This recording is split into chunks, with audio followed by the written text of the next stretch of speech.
Welcome to Time News Studios.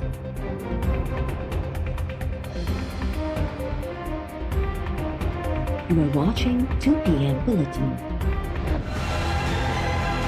मुझे तो नैब भी हुकूमत की तरह इंतहाई नालायक और नाअहल भी है। ये जो कह रहे हैं ना, ये जो 31A है, ये सबसे पहले तो चेयरमैन नैब के ऊपर रखना चाहिए, जो अपने इख्तियारात का हुकूमत की ईमा पर गलत इस्तेमाल करता है। मुझे ये तवक्को नहीं थी कि हलीम आदिल शेख की गिरफ्तारी का मुतालबा करने पे नैब को इतना पेट में मरोड़ उठेगा। तो भाई भेजो नोटिस मुझे 31A में, मैं तो कह रहा हूँ भेजो। मैं तो इंतजार कर रहा था कि जब सखर में चेयरमैन नैब ने जबरदस्ती आकर लेबर के जो फ्लैट थे वर्कर वेलफेयर बोर्ड के, उनको तकसीम किया था मजदूरों में, गैर कानूनी तौर पर किया था, हमारे ऑफिसर्स को दबाव डालकर किया था, और मुझे उसको धमकी भेजी थी कि हम तुम्हें देख लेंगे। मैं इंतजार कर रहा हूँ कि मुझे देखो आप आके। ये बदमाशी जो नैब ने मचाई हुई है मुल्क के अंदर, ऐसे नहीं चलेगी। मैं हलीम आदिल शेख की गिरफ्तारी का मुतालबा कर रहा हूँ, पेट में मरो, चेयरमैन नैब को पड़ा है। भाई आपको क्या तकलीफ है? आप कहते नहीं पकड़ते। जो मुझे कहना है मैं कहूंगा, आपकी ये नालायकी पर मुश्तमिल जो प्रेस रिलीज हैं, ये जबानबंदी नहीं कर सकती हैं। आप गलत आदमी से पंगा ले रहे हो, मेरे से पंगा ना ले। आप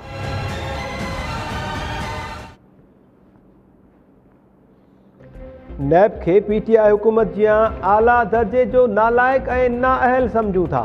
उम्मीद न हुई त हलीम आदिल शेख जी गिरफ्तारी जे मुतालबे ते नैब खे पेट में मरोड़ पवंदा। नैब गलत माण्हू सां फिटाए रहियो आहे। प्रेस रिलीज सां ज़बानबंदी नथी करे सघिजे। सिंध जे सूबाई वज़ीर सईद गनी नैब चेयरमैन ते धमकियूं ॾियण ऐं इख्तियारनि जो गलत इस्तेमाल करण जा इल्ज़ाम लॻाईंदे चयो आहे त चैलेंज कयां थो त नैब नोटिस मोकिले, कमेटी अॻियां वेही संदन करतूत वाखा कंदुसि। नैब चेयरमैन इमरान न्याज़ी हथां ब्लैकमेल थी रहियो आहे।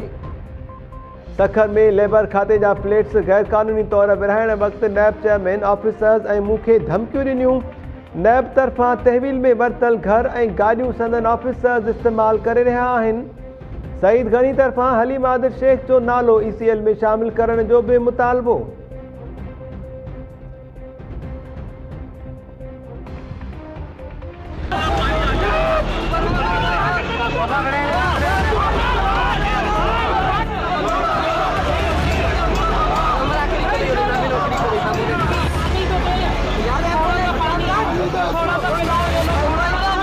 हमारे लड़कों को मारा है पुलिस वालों ने, कुछ लड़के हमारे बेहोश हुए हैं। किसी सगो था जेकर तुम्हारी नजर में आए ऐं तभी तो आई बताऊं ये दिस एरिया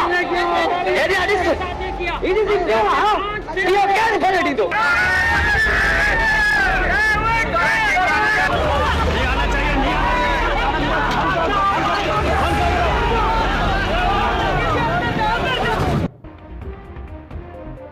कराची में माज़ूरनि तरफ़ां सरकारी नौकरियुनि जे लाइ सिंध असेंबली ॾांहुं मार्च करण जी कोशिश। पुलिस खे असेंबली भरिसां रोके वरितो। पुलिस सां चकरियुनि में 2 ॼणा बेहोश थी विया। माज़ूर फुहारा चौक वटि धरणो हणी वेही रहिया। माज़ूरनि चयो आहे त सिंध हुकूमत कोटा तहत नौकरियूं ॾियण बदिरां तज़लील जो निशानो बणाए रही आहे। नोटिस वरितो वञे।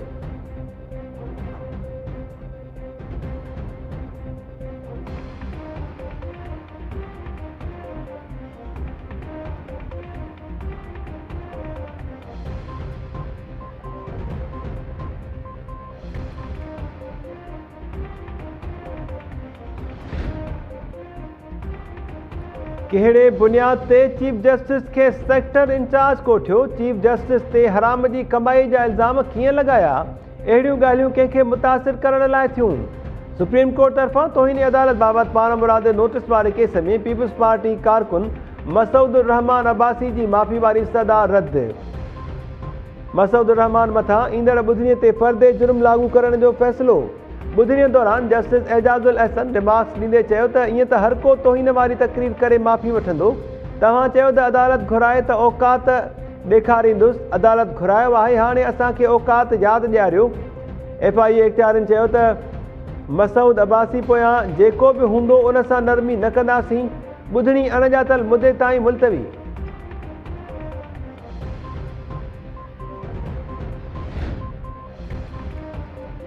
वज़ीर आज़म जो अॻूणो ख़ुसूसी मुआविन ज़ुल्फ़ी बुखारी लंडन में रिहाम ख़ान ख़िलाफ़ साख खे छीहो रसाइण वारे केस जो पहिरियों राउंड खटी वियो। साख खे छीहो रसाइण वारे केस जी इब्तिदाई ॿुधणीअ दौरान यूट्यूब ब्रॉडकास्ट में बदउनवानी ऐं बेईमान करार ॾियण जा 4 इल्ज़ाम, 4 ट्वीट्स ऐं रीट्वीट्स तौहीन जोगा करार। ज़ुल्फ़ी बुखारी रोज़वेल्ट होटल जे हवाले सां इल्ज़ाम लॻाइण ते रिहाम ख़ान ख़िलाफ़ लंडन जी अदालत सां राब्तो कयो हो।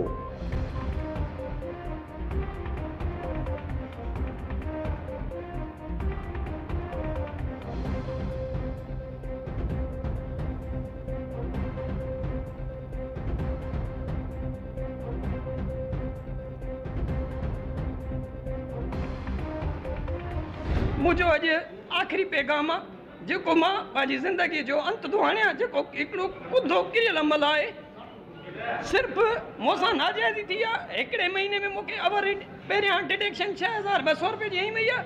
हिन महीने में 15000 रुपया डिडक्शन आहे ऐं तंहिंखां पोइ 115 यूनिट मूंखे इज़ाफ़ी विया आहिनि, जंहिंजे करे मां अॼु हिकिड़ो कुदो अमल करे रहियो आहियां, जंहिंजा ज़िम्मेवार पीर आमिर ऐं जेको ॿियो SDO साहिबु उहे ई हूंदा। मुंहिंजे खून जा मां पंहिंजे माइटनि खां आख़िरी इहो पंहिंजी हिकिड़ी वसियत थो कयां, इन्हनि खे आख़िर में न छॾिजो। अॼु मुंहिंजो आख़िरी ऐलान आहे इहो, मां हिननि खे न छॾींदुमि, मां मरी वेंदुमि, पर हिननि खे कीअं लड़ाइजो तव्हां। ठारूशाह में बार बार बिजली जो ॻरो बिल मोकिलण ते सेप्को ऑफिस पहुची पाण साड़ण जो चिताव ॾींदड़ नौजवान पुरस्कार नमूने गुम थी वियो। नौजवान वकार खोखर जे वारिसनि गुमशुदगीअ जी रिपोर्ट दाख़िल कराए छॾी। सोशल मीडिया ते वायरल थियल वीडियो में नौजवान चई रहियो आहे त सेप्को वारा बिजली जा ॻरा बिल्स मोकिले जीअण तंग करे रहिया आहिनि। अॼु हू आपघात करे छॾींदो। SHO ठारूशाह टाइम न्यूज़ सां ॻाल्हाईंदे चयो आहे त नौजवान जी ज़िंदगी बचाइण जे लाइ हर मुमकिन क़दम खणंदासीं।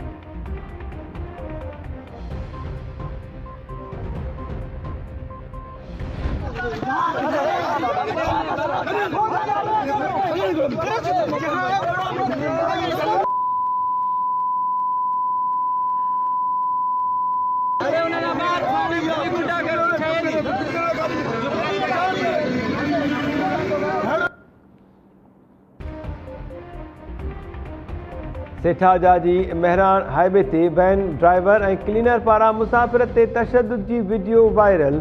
चंबेली स्टॉप ते वैन ड्राइवर असलम लुंड ऐं क्लीनर मुसाफ़िर मथां तशद्दुद कयो। वीडियो में औरतूं ड्राइवर खे मिनथूं कंदियूं रहियूं।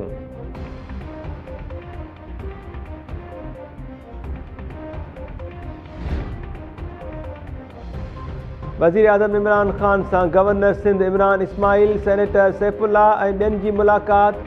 सिंध में वफ़ाक़ पारां जारी तरक़ियाती मनसूबनि ऐं तनज़ीम साज़ी जे हवाले सां ख़्यालनि जी ॾे वठि।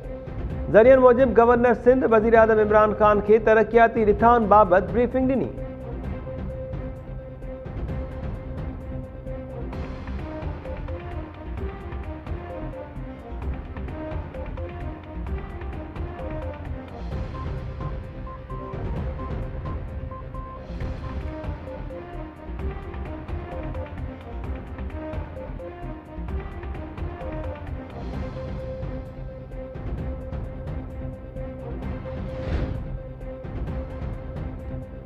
बिजली कंपनीज़ खां पोइ स्विस सदरन बिल्स में इज़ाफ़ी चार्जिस लॻाए सार्फ़िन खे परेशान करे छॾियो। कराची जे शहरनि जो गैस जे बिल्स में PUG चार्जिस लॻाइण ख़िलाफ़ अदालत सां राब्तो। दरख़्वास्त में मौक़िफ़ इख़्तियार कयो वियो त स्विस सदरन गैस कंपनी वारा PUG जे नाले ते गैर क़ानूनी चार्जिस लॻाए रहिया आहिनि।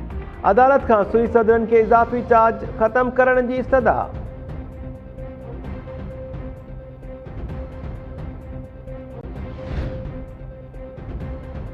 सिंध जे मुख़्तलिफ़ खातनि में फ़ौती कोटा तहत 367 नौकरियुनि जी मंज़ूरी। चीफ सेक्रेटरी सिंध जी सदारत हेठि इजलास दौरान सिहत खाते में 66, ज़राअत ऐं औक़ाफ़ खाते में 9 नौकरियूं फ़ौती कोटा ते ॾियण जो फ़ैसिलो। कॉलेज एजुकेशन में 9, एक्साइज़ खाते में 3, ख़ुराक खाते में 4 ऐं ॿेले खाते में 6 नौकरियूं ॾिनियूं वेंदियूं। आबपाशी खाते में 24, स्कूल्स एजुकेशन में 162 ऐं बल्दियात खाते में 46 नौकरियूं ॾियण जी मंज़ूरी।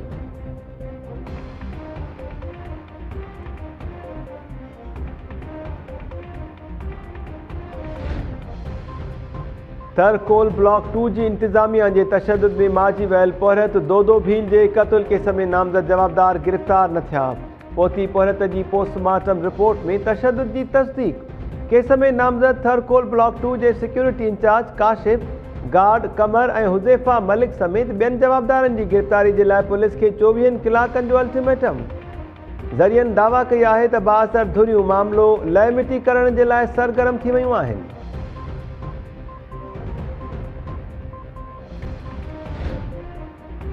हैदराबाद जे मुख़्तलिफ़ इलाइक़नि मां पुलिस अहलकार समेत 2 नौजवाननि जा लाश हथ। भिटाई टाउन मां पुलिस अहलकार अहमद अली शाह जो घर मां लाश मिलियो।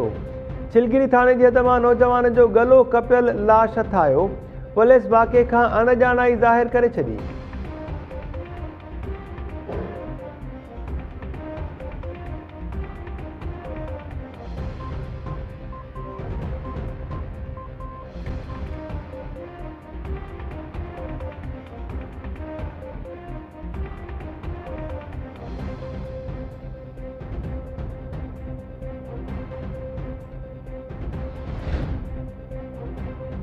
सिंध में ज़रई ऐं पीअण जे पाणीअ जी खोट ख़िलाफ़ शहरी ऐं आबादगार सरापा एहतजाज भयल। कश्मीर में पाणी खोट ख़िलाफ़ आबादगारनि ऐं STP कारकुननि जो ज़ीरो पुल वटि धरणो।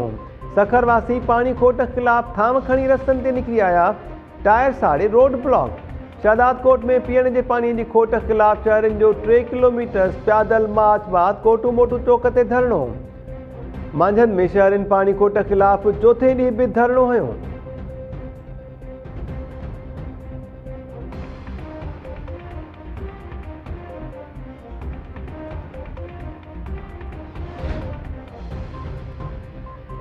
अमेरिका तरफ़ां पाकिस्तान खे अतीअ तौर ॾिनल मोडर्ना वैक्सीन जा 50 लख इमदादी डोज़ जी पहिरीं खेप इस्लामाबाद पहुची वई। पॾे वेंदड़नि खे वैक्सीन लॻाइण जे लाइ जल्द हिकमत अमली तइ कई वेंदी। एस्ट्राज़ेनेका वैक्सीन जा वधीक डोज़ हलंदड़ महीने मिलण जो इम्कान।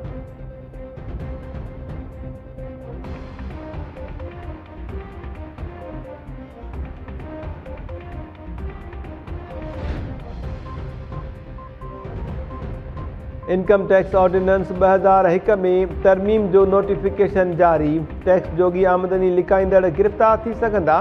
टैक्स चोरनि जो तयन थर्ड पार्टी तरीक़ेकार तहत कयो वेंदो। मईशत खे दस्तावेज़ी शिकिल ॾियण जे लाइ बिज़नेस बैंक अकाउंट जी फ़राहमी लाज़मी हूंदी। बिज़नेस बैंक अकाउंट डिक्लेयर करण जी ज़िम्मेवारी टैक्स ॾींदड़ जी हूंदी। कार्गो मां सामान वसूल करण जे लाइ क्लियरिंग एजेंट लाइसेंस बि लाज़मी करार।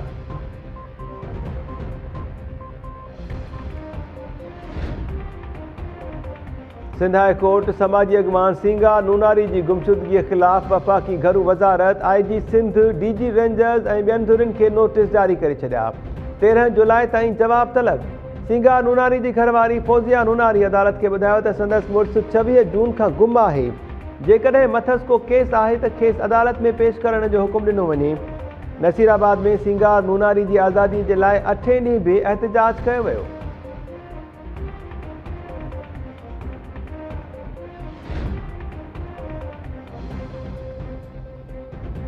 लाड़काणो जी सेंट्रल जेल में क़त्ल केस में सज़ा भोगींदड़ थुलवासी पीरसन कैदी पुरस्कार नमूने फौत। जेल इख़्तियारनि जो चवणु आहे त 65 वरहनि जे मीर मोहम्मद बंगलानी जी तबियत ख़राब थियण ते खेसि इस्पताल मुंतक़िल कयो, जिते हू फौत थी वियो। कैदीअ जे वारिसनि जेल इंतिज़ामिया ते तशदुद जो इल्ज़ाम लॻाईंदे जांच जो मुतालबो करे छॾियो।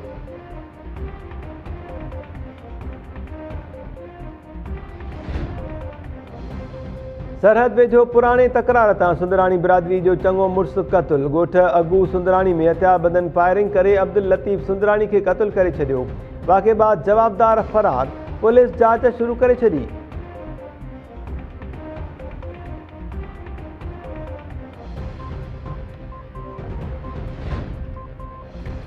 सखर में सेप्को मुलाज़िमनि खे मुतालबनि जी मञता लाइ एहतजाज महांगो पइजी वियो। सेप्को इख़्तियारनि लेबर यूनियन जे सदर, चेयरमैन ऐं जनरल सेक्रेटरी समेत 5 उहिदेदारनि खे मुअतल करे छॾियो। मुअतल थियलनि में अकील जुणेजो, मुस्तफ़ा दायो, साईंदाद, इंतज़ार माको ऐं शाहज़ेब शेख शामिल। नोटिफिकेशन मूजिबि मुअतल अॻवाननि ऐं मुलाज़िमनि ऑफिसर्स खे हिरासां कयो। मुअतल मुलाज़िमनि जो चवणु आहे त सेप्को इख़्तियारनि पंहिंजी नाअहली लिकाइण जे लाइ खेनि मुअतल कयो।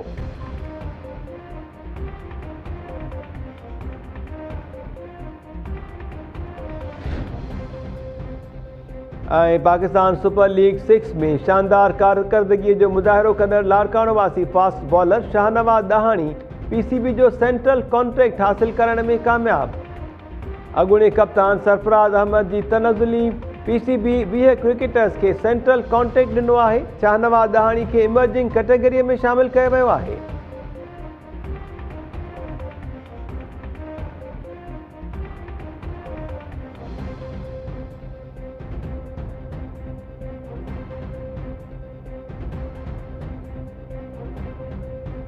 अस्सलाम वालेकुम नाज़रीन, टाइम न्यूज़ में अवां खे भली कार चऊं था। मां आहियां महताब अली नूर। हेडलाइन्स सां ॾिठियूं बुलेटिन सां गॾु हाज़िर थियूं था शॉर्ट ब्रेक।